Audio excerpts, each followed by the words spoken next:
Hello and welcome to the BachTalk podcast. I'm your host, Carlton Monroe, Artistic Director of the Bach Ensemble of St. Thomas, and thank you for joining me for this program. As always, we are joined by Adam Schoaf, who will help take us on a deep dive into the music. Adam, nice to see you.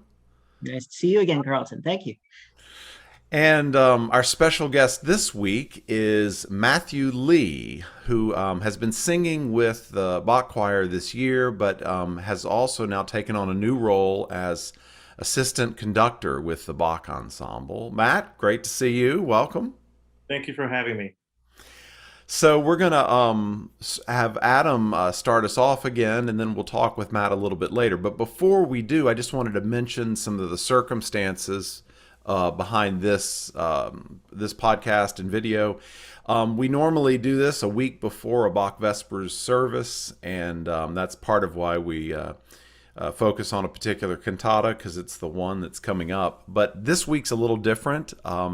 Just today, we actually had to announce a postponement of next week's Bach Vespers. And the reason is a little unusual. We are located here in Cincinnati, and the NFL team, the Bengals, is in the playoffs, and they won. They keep winning, which no one can believe. And they're in the AFC Championship game next week, and the game is the exact same time as our Bach Vespers. And normally we don't worry about conflicts with sporting events, but this is such an unusual event, such a rare event, and for the city. After some conversations with our board, we decided that we felt like we weren't going to get a real strong attendance at the Vespers this Sunday. So we decided to postpone the cantata to a later date. But we still wanted a chance to have our regular BachTalk visits. And Adam's got some great information to share with us today. And Matt and I are going to have a conversation about Lutheranism and choral conducting. So it should be a lot of fun. So with all of that behind us, Adam, I'm going to turn it over to you. What's our special topic of the day? Thank you, Carlton, and go Bengals. Yes, today I am going to be talking a little bit about Bach's Librettis. If you're a regular watcher of the BachTalk, you know that I always start with a special topic, a chance to kind of dig a little deeper into something related to Bach's cantatas. And today is, I think, a special topic because we're going to acknowledge some of the unsung heroes of the world of Bach's cantatas. And as I said, I'm talking about the librettists, the people who wrote the words to Bach's cantatas. Let's see. Actually, before I go too much further, I need to make sure I share my screen.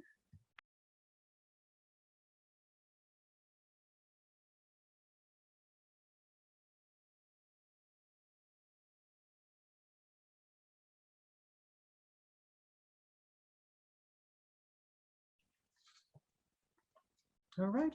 So speaking of Bach's librettists, then, have you ever stopped to really think about who wrote the words that we see in the Bach Vespers programs? It unfortunately seems to be one of the habits in what we now call classical music that the librettists of cantatas, of operas, of oratorios, these people tend to get overlooked. This isn't the case with more popular genres. When it comes to operettas or musicals, we tend to recognize the lyricist and the composer as a team. Think of Gilbert and Sullivan, Rodgers and Hammerstein, Ira Gershwin and his brother George. But when it comes to art music of the Baroque period, we tend to focus solely on the composer as creator.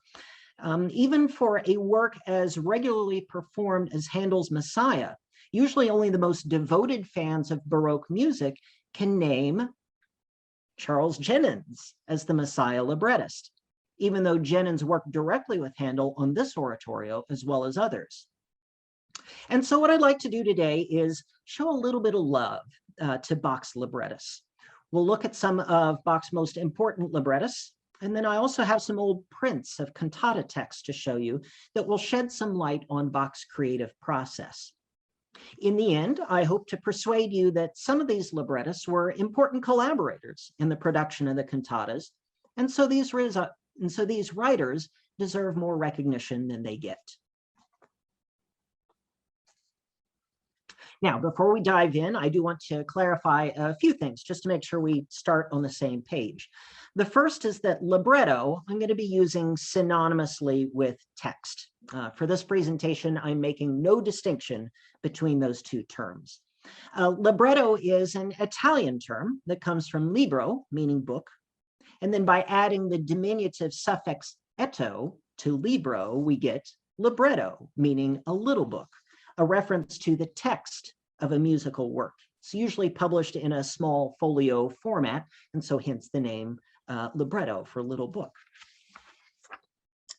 The other thing I want to clarify is that when I'm talking about Bach's librettists, I'm referring to Bach's contemporaries, writers who lived at the same time as Bach and produced the recitative and aria texts for his cantatas. I will not be talking about the writers of the chorales, people like Martin Luther and the other founders of the Lutheran faith who lived long before Bach. No, the writers we'll be looking at today were roughly contemporaneous with Bach.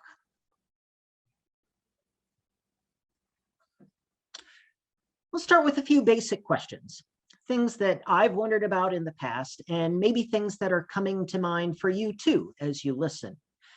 For instance, who wrote the texts for Bach's cantatas? How many librettists did Bach work with? Did Bach ever write his own librettos? And then how did Bach work with his librettists? I think these are some good introductory topics that we can consider in the next 15 to 20 minutes or so. Jumping right in then, on this slide, I have listed in no particular order all the librettists that I can currently find for Bach's cantatas. Some of these were authors of secular cantatas or wedding and funeral works. I've highlighted a few of the more important names, people that you might come across if you do some reading about Bach's cantatas, or maybe if you have an old CD with the liner notes, it may refer to some of these librettists. Andreas Stubel, number 2, has been proposed as the author of the second Leipzig cycle, the chorale cantata cycle, but that hasn't been confirmed, and he actually died before that cycle was complete. Zalamo Frank was the author of most of Bach's Weimar cantatas. Georg Christian Lems figures prominently in Bach's third Leipzig cycle. Christian Friedrich Henrichy, who went by the pen name of Picander, was the author of Bach's fourth Leipzig cycle. You'll notice number 15 that a woman appears on the list, Christiana Mariana von Ziegler, who helped Bach complete his second Leipzig cycle. Bach didn't work with her very much, but she's an interesting story in herself. And then I've included Bach himself last on the list because he's been suggested as the author of at least one cantata. A scholar named Murray Young has proposed that Bach possibly wrote the libretto for the solo soprano cantata Jauchzet Gott in allen Landen of BWV 51. Now that's debatable, but we do know that Bach did not see himself as a librettist. He may have made some changes to cantata poetry to suit his musical needs, but by and large, he did not write the poetry himself. He preferred to use other people's texts. One of the things I've learned as I put this list together is how much is still unknown about the authorship of so many of Bach's cantatas. The anonymous that I've included first on the list surely stands for more than one person, because there were so many cantatas where we can't say with certainty who the author was. There are also plenty of cases where multiple authors on this list have been proposed as the librettist for the same cantata by different scholars. Now, I have to admit, I have not tracked down the latest scholarship for all 200 plus cantatas. That would take quite a while. But I think the advantage of this, what I'll call a provisional list, is that it allows us to at least get a sense of how many authors Bach worked with, either directly or through their published works. And then we can also get a sense of who some of Bach's favorites may have been. So now that we've considered how many librettists Bach worked with and who those people are, I want to look at Bach's working methods. How did Bach work with his librettists? Well, as I've suggested, in some cases, he didn't work with them directly. In some cases, he took their libretto from a published collection of cantata texts and set it to music on his own. For an example of this, let's look at a theologian and poet named Erdmann Neumeister. Neumeister spent time in Leipzig and Sachsen-Weissenfels, but there's no record of him and Bach ever meeting. Neumeister spent the latter part of his career in Hamburg. However, Bach did set a handful of his cantata texts to music. What makes Neumeister a significant figure in the history of the cantata is that he is credited with inventing the modern German church cantata in 1700 by incorporating operatic-style recitative and aria texts into German church music. Now, before this time, German church music consisted of chorales and solo strophic songs. And so Neumeister was taking a bold step because recitatives and arias were associated with Italian genres and secular genres, the cantata and the opera. So he's really shaking up church music at the time. But by bringing these operatic genres into the Lutheran service, he injected new life into German church music. He created a lasting connection between German church music and opera, and he opened the door to forms like da capo aria form, which Bach used a ton in his sacred music. And then here's another part of Neumeister's legacy. He published his librettos under the title Geistliche Kantaten statt einer Kirchenmusik, or sacred cantatas instead of church music. In other words, boldly declaring the newness of his genre, sacred cantatas instead of church music. And it was this title that brought the word cantata into the Lutheran service, which until that time had used only the generic title Kirchenmusik, church music, to refer to what the congregation heard during the service. Eventually, this modern cantata blended features of old and new, merging the traditional chorales and biblical quotations with the new fashionable recitatives and arias. It was initially favored in courts like Weissenfels, where Neumeister was working, but because the aristocracy tended to be the cultural influencers of their day, the cantata came to be adopted in cities and towns throughout Lutheran Germany. And so several composers set Neumeister's trendy texts to music. Georg Philipp Telemann set dozens of them and called him, quote, the most famous and only good poet in sacred matters. As I mentioned, Bach set Neumeister's texts as well. Today, those cantatas are numbered BWV 18, 24, 28, 59, and 61. And then it's also possible that BWV 81 used a Neumeister libretto, although that has not been confirmed. Now, for an example of a librettist that Bach did work with directly, let's look at Zalamo Frank, whom Bach collaborated with during his time at the Weimar Ducal Court from 1708 to 1717. Frank had studied law and theology in the city of Jena and came to Weimar in 1701 to be the secretary of the consistory. Frank also had an interest in poetry, and he wrote an opera libretto and several secular cantata texts even before Bach moved to Weimar.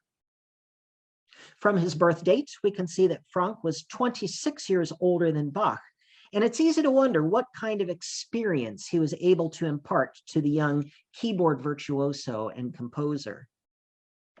Their first documented collaboration came in 1713 when they produced the Hunt cantata, BWV 208, for the birthday of Duke Christian of Saxe-Weissenfels. But they worked together much more frequently after Bach was promoted from court organist to concertmaster in 1714 and given the responsibility of producing one cantata per month. At this point, Frank began writing his own yearly cycles of cantata texts for the liturgical year. And you can see their titles here on the slide. As far as we know, Bach used librettos from the first and the last cycles for his cantatas. The first Evangelisches Andachtsopfer, that means an evangelical devotional offering. And then the last Evangelische Sonn- und Festtagesandachten, the Sunday and feast day devotions. It is important to note that these cantatas followed the Neumeister style with operatic recitatives and arias. So this was Bach's first opportunity to compose cantatas in the new style. Now, one of the reasons I wanted to talk about Zalamo Frank is that his first collection, the Evangelisches Andachtsopfer, is available online at imslp.org, which is a website that I mentioned at the end of the November BachTalk. Here on the slide, you can see pages from the actual 1715 collection. Down at the bottom of the first page, I've marked it with a red arrow. You can see the heading Auf den ersten Heil, short for Heiligen, Ostertag, meaning it's for the first holy day of Easter or Easter Sunday. And then below that, you see the first words to one of Bach's well-known Easter cantatas, Der Himmel lacht, die Erde jubiliert. Heaven laughs, the earth rejoices. This is now BWV 31. And just above those words, Der Himmel lacht, you'll also see the subheading aria. And then on the following pages, we see further subheadings. You'll see on page 2, there is a recitative and aria. There's another recit and aria on page 3. And then the pattern continues on page 4 until Frank tells us that the last movement will be a chorale. And I've marked that with the green arrow. The chorale's kind of small there on the page, so I want to make sure that you can see it. He gives us only the first line of the chorale, So fahr ich hin zu Jesu Christ, because the chorales are so ubiquitous at the time, there's really no need to print the rest of the text. Now, if you look at Bach's musical setting, if you get a score to BWV 31, you'll find that the movements, Bach exactly followed Frank's order of recitatives, arias, and concluding chorale. So, why then do I show you these 300-year-old pages? Well, one reason is that I think it's just kind of cool to see what an 18th century libretto actually looks like. The pages that you see on the screen here are the same pages that Bach may have been looking at as he composed this Easter cantata. His role was to read through all of these texts, the text for each recitative and aria, and to think of an appropriate musical setting for each one. And then another reason I show you these pages is to emphasize Zalamo Frank's role as a collaborator. As I said earlier, Bach did not create these cantatas alone. And I think that we embrace this evidence when we can actually see it right in front of us, when we see it on the screen. We can see that Bach had a certain amount of content and he had a certain structure that was provided for him even before he ever wrote a note. Now, whether Bach had any input on the libretto as Frank was writing it, or maybe he helped to choose the chorale, that unfortunately we don't know. All in all, it seems that Bach highly valued Frank's librettos. Today we have 20 cantatas from the Weimar period with texts by Zalamo Frank, and we know that several additional cantatas were composed but have been lost, perhaps even 20 more. Another sign of Bach's esteem for Frank's poetry is that he continued to use it after leaving Weimar. There are actually 3 cantatas from Bach's third Leipzig cycle that rely on Frank texts. And these are BWV 168, 164, and 72.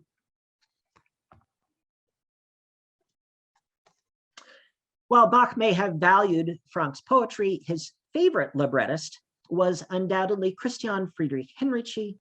Henrichy was born in 1700 in Stolpen, a town not far from Dresden and Leipzig. He studied law at Wittenberg and Leipzig and made a living as executive administrator of the postal service and later as chief tax collector in Leipzig. And then he also wrote poetry on the side and eventually published 5 sizable volumes under the pen name Picander. In late 1724, he began publishing a series of devotional poems for the Sundays and feast days of the year under the title Sammlung erbaulicher Gedanken, or Collection of Edifying Thoughts. It's possible that these caught Bach's attention because not long after, the composer hired Picander to write the text for a secular cantata to celebrate the birthday of Duke Christian of Saxe-Weissenfels in February of 1725. Picander likely also created a sacred parody of that text for performance a few months later in April of 1725 as the Easter cantata Kommt, geht und eilet, BWV 249. Bach must have seen great potential in Picander because he then asked him to provide a libretto for a St. Matthew Passion. We think that this request may have happened around the 1725 Easter season, not long after the second performance of the St. John Passion. And this was a significant request. This was going to be Bach's most ambitious work to date, and he was entrusting the libretto to someone who was only 25 years old at the time. But the success of the collaboration can be seen in the fair copy of the score, which Bach made in 1736. You can see a real tight close-up of the St. Matthew Passion cover page here on the slide. And you'll notice that he prominently placed the name of the librettist on the cover page of the score. You can see halfway there on the page, Dominum Henrichy alias Picander. It's the author of the Poesia. And this acknowledgement is notable because it's the only Bach score, at least that we have, that carries the name of the librettist. Anyway, after the first performance of the St. Matthew Passion in 1727, there must have been some talk about Picander writing a complete yearly cycle of cantatas and Bach setting it to music because in 1728, Picander published his Kantaten auf die Sonn- und Festtage durch das ganze Jahr, or cantatas on the Sundays and feast days through the entire year. And in the preface to this collection, he wrote, and you can see this on the screen, actuated by the requests of many good friends and by much devotion on my part, I resolved to compose the present cantatas. I undertook the design the more readily because I flatter myself that the lack of poetic charm may be compensated for by the loveliness of the music of our incomparable Kapellmeister Bach, and that these songs may be sung in the main churches of our pious Leipzig. But whether Bach actually finished composing this Picander cycle, which, as I said, would have been his fourth Leipzig cycle, that is unknown. His son, Carl Philipp Emanuel, later suggested in his father's obituary that he did, in fact, finish the cycle, but unfortunately, most of the music has been lost. Only about 10 cantatas remain from what would have been around 60 if he had finished the cycle. So we still have Picander's printed libretti, and so we know what the words would have been, but the music manuscripts have been lost, most likely after the posthumous division of Bach's estate. All right. At this point, I'm going to skip a couple slides. This will be about the cantata that we will do in the spring. But I want to jump ahead to the end, to the further study, which I always give you with each Bach talk. If you're interested in learning more about Bach's librettists, and there are so many that we couldn't get to, so more interesting stories, I want to recommend the Bach Cantatas website. As this site says, it provides a comprehensive look at Bach's cantatas, other vocal works, and many of his instrumental works. And you can find all kinds of useful information about either individual cantatas. You'll find some analytical commentary, information about the Lutheran chorales and the chorale writers, biographies of the librettists, and much more. This website is a collective project, so it doesn't always reflect the latest research, but on the whole, I do find it to be a helpful resource. So if you're interested in learning more about the librettists, I recommend the Bach Cantatas website. All right, that is going to do it for me. So we'll go back to Carlton. Adam, thank you so much. That was fantastic. In fact, I was writing down questions I had for you, and every time you went to the next slide, you answered the question I had. So, Oh, good. well, I think what fascinates me the most is I know we don't have a lot of details about how Bach worked with the librettist that he knew, that he, Hmm. just the nature of that working relationship. It's fun to imagine it. I think it's clear that we tend to give Bach credit for a great deal of artistic effort that was probably the result of the librettists. Um, Especially when you showed the format of the Frank libretto, recit aria, recit aria, recit aria, chorale. And again, it's possible Bach could have had some kind of uh, you know um, interaction with Frank on those things, but at the same time, it's also possible that Frank really was the one that sort of dictated the form for that particular one. So I thought that was really interesting. I wish we knew more about how that relationship worked. Me too. Um, Yeah. there Especially was with, yeah, Franca's, like I said, I think 26 years older than Bach, and so almost yeah. a generation older. And Well, Bach was in his early 20s at the time. So yeah, I kind of wonder if maybe Frank was kind of the senior partner there. But then later with Picander, Bach is older it, than him, and so I kind of see him maybe as being sort of the senior partner in that relationship. So, yeah. but yeah, who And knows? and it's Unfortunately. interesting that on that title page he had Picander's name listed first, right? His Yeah, name was above his first, own. and Bach's name was second, which is interesting. Mhm. The St. Matthew Passion of all pieces. I mean, that's pretty phenomenal. So, um, great. Well, let's turn our attention to Matt and um, Matt. Why don't we start? Why don't you give a little bit of a musical background about your history and what you're doing right now and how you got there? Sure. Thank you. I I grew up in church music. That was exactly how I got involved with music. I was very privileged to have had a voice teacher and a piano teacher that were professional musicians and in the world of academia. And that inspired me and encouraged me to go on and pursue music. So I finished my undergraduate degree in music education from the University of North Texas, and then I taught high school for a few years, and then traveled off to Westminster Choir College in Princeton, New Jersey, where I completed my master's in choral conducting. And now I'm here in Cincinnati, the University of Cincinnati College Conservatory of Music, in my second year of my DMA in choral conducting, with a cognate in arts administration. Oh, okay. I didn't know that about your cognate. That's great. It's actually a great area to have some fluency in, no doubt.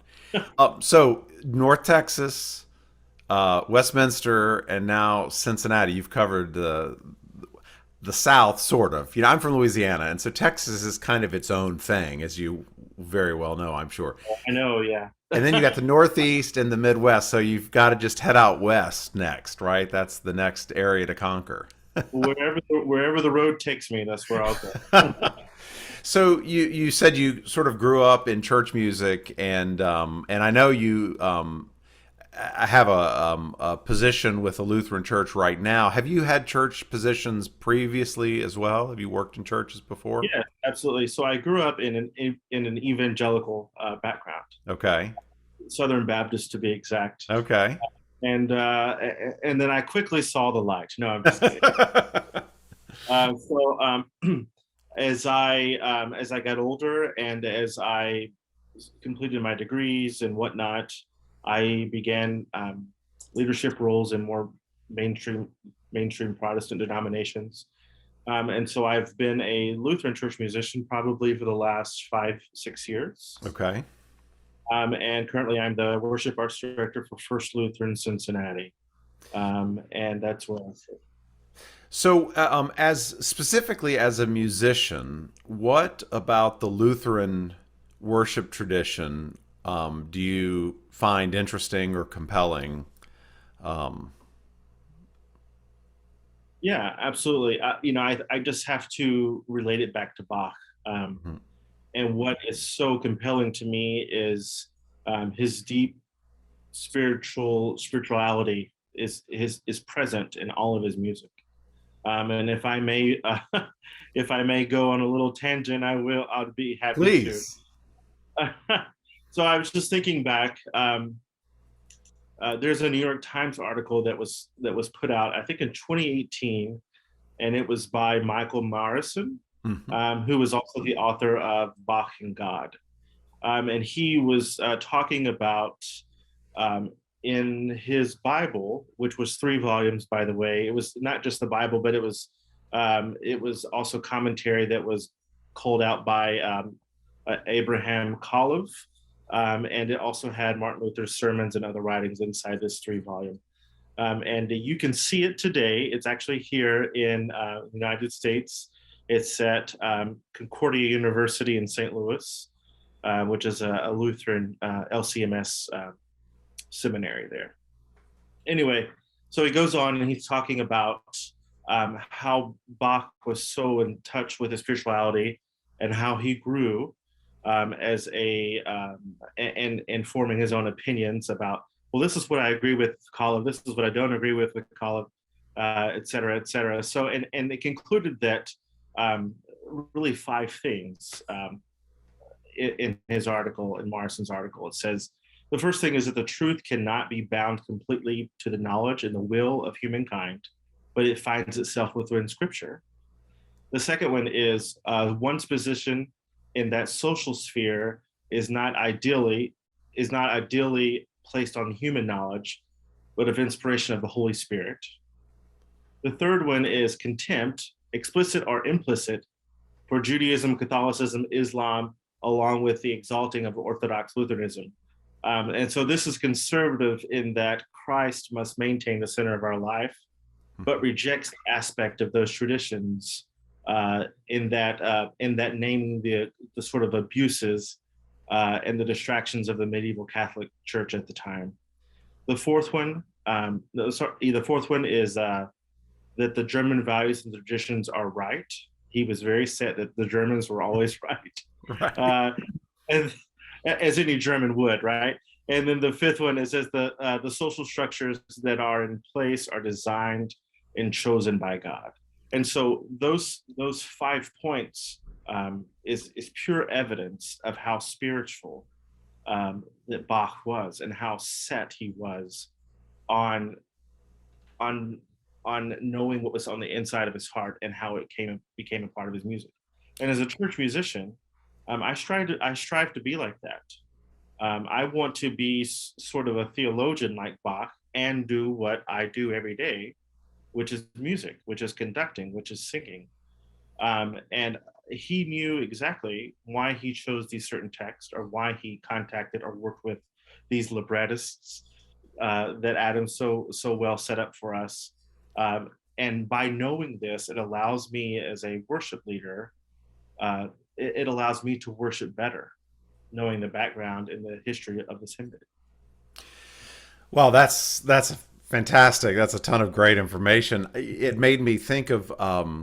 I was thinking about Bach and the librettists. I don't remember where I read this, and Adam, I don't know if you've ever heard this.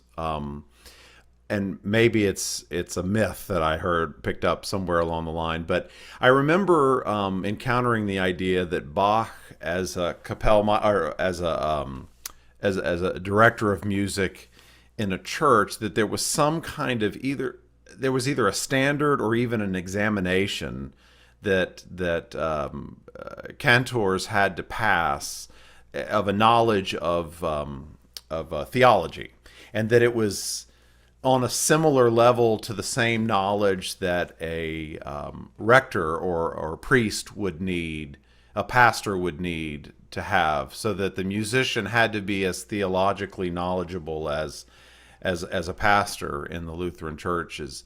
And I don't know if that's true or not. I remember this, and I don't know the source, but I've always felt, just in encountering Bach's music, that certainly his knowledge and passion is evident of those aspects. Have you ever heard anything like that, Adam? Yeah. When he went to Leipzig, he had to, show that in terms of his theology, in terms of his background education, that he was sort of up to the standard that they were looking at. Actually, one of the reasons that Bach was not their first choice in Leipzig was because he didn't have a university education. Okay, right. Um, That's right. Yeah. so yeah, Um, there was. I'm not sure how much kind of what exactly theology he needed to have, but I think that that's part of that too. I think I've heard that. Yeah. well, and that's to me part of the interesting thing about working with librettists is was he, what was their theological knowledge base? Was he advising them? I mean, would he have ever encountered, religious poetry and said, "No, this isn't quite right," or "No, this isn't, up to a standard"? It's just interesting to think about. We have no answers for any of that. So, well, Matt, so what? So I just full disclosure, I grew up Catholic and am now have been working in an Episcopal church for over a decade, so I've kind of come. I work in a denomination that was not where in the one that I was raised. Excuse me, I can't speak properly all of a sudden. I'm curious to know right now what your thoughts are on the state of church music today, and maybe particularly Lutheran church music today, kind of going away from Bach and looking at today. Are there trends that you see that you are excited about or not so excited about? You mean it's not the same as in Bach's time? Well, I don't know. It might. Who knows? Who knows? Well, I can say that Lutheran music right now is significantly different in the USA today. In the ELCA, at least the Evangelical Lutheran Church of America, I can say that we strive to seek out a variety, but theologically sound hymnody. And I think one major purpose, thinking back of the Reformation, was finding relevance and understanding the worship service. And while I have a deep appreciation for Latin masses, it's much more fulfilling for me as a Christian and professional musician to participate in a service where I can understand what's being said. So just kind of a little sidestep here. I find it so significant that we're having this conversation right now, because this past Friday marked the end of the 500th year of Martin Luther's Diet of Worms. And it's where, he stood before the council and they said, you need to recant everything you said, otherwise you'll be a heretic, bad Luther. And this is where he says, here I stand. And that's such a significant thing. And so one of the things, part of the 95 Theses that he wrote in separation the problems that he had with the Catholic Church at the time, was that the services weren't relevant and that they could not communicate to the common person, that they couldn't understand what was being said. And so I think that the ELCA today still continues in morphing its music in its development. What is a way that it can communicate more with people in 2022? How can it reach and touch the lives of those people around us, of those people that need church the most, which is all of us, right? And so, and I think that the Lutheran Church is doing a really good job at that. Of course, we do have hymns that are Lutheran to the core. For example, "A Mighty Fortress" and "Lord, Keep Us Steadfast in Your Word." But my hope is that we continue to adapt and develop our Lutheran hymnody, but also maintain a sense of understanding, honoring where and how our Lutheran music has developed over the past 500 years. Wonderful. Yeah, I think the question of relevance is such a tricky one, because here we are performing German music, from the 18th century in an Episcopal church in a suburb of Cincinnati, Ohio. It's, but somehow I still think there is relevance there as well. But yeah, I think that's very interesting timing for you, seeing that was just this past Friday. Let's shift gears a little bit because the other thing that you're doing is you're a doctoral student at CCM, and so you've mentioned that your cognate is arts administration. Are there particular areas that I mean, I know Bach is one, right? But areas of focus that you're interested in? Well, obviously we mentioned arts administration. So I think in this day and age that we have to, as musicians, professional musicians, have to advocate for ourselves, and we have to make sure that we have the sound mind to run our own business, or so to speak, because we are in a in a world where everyone is involved in music, which is great. And I think that that's so lovely. But it's also important to have the understanding of how to run things from like an executive director point of view. Um, of course, obviously, Bach is an interest of mine. At CCM, we call it the historical performance practice, is what it's called there. Also, really enjoyed contemporary music. Um, I'm singing for a friend of mine in his lecture recital, a couple of pieces by Ted Hearn. And Ted Hearn, I'm not sure if you're familiar with him, but he writes a lot of uh, he writes he's a minimalist composer, so to speak, and he writes a lot of political texts, political pieces, and some of them could just stab you in the heart, but they pose a question, and they encourage people to have a conversation, and I think that that's what's so important about his music, is that they allow people to talk, they allow people to ask questions. So I like both ends of the spectrum. Uh, Mm-hmm. like early music, and then I also like contemporary music because it's relevant, and it's also a way for us uh, to start the dialogue. So I have a question, and I'm not trying to get you in trouble. I'll start out by saying that, but I'm curious to know what I think one of the hardest. Well, I shouldn't say hardest.